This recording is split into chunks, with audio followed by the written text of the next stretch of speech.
Okay, everybody, this video is designed to just make sure you've got everything you need to get set up for watercoloring. Okay, so the first thing is have a nice flat surface on which to work.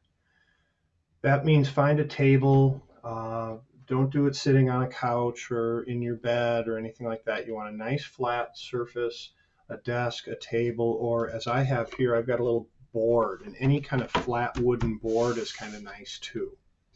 Okay. The second thing is you want to have some newspaper. If you don't have newspaper around, it's okay, but if it really does help, watercolor cleans up pretty nicely. But if you have newspaper, it's a nice idea to put some newspaper down around the table, especially if you're working on the kitchen table or someplace where you maybe don't want to make a mess. So it's just a nice thing to have.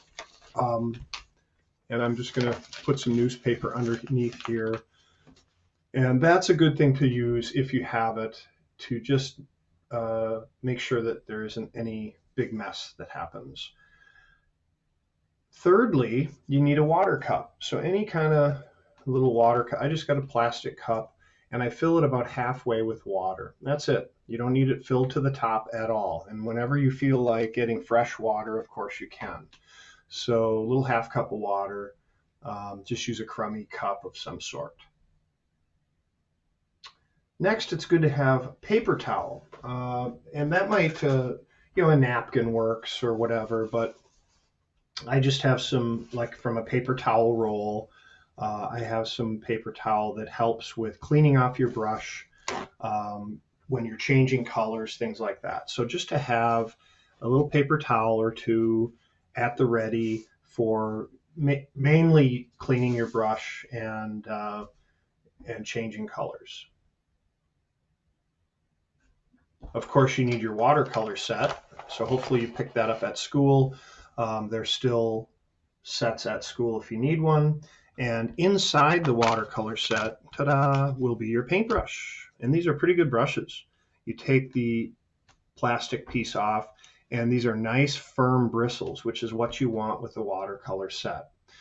Brushes with a droopy set of bristles make it really hard to do good work.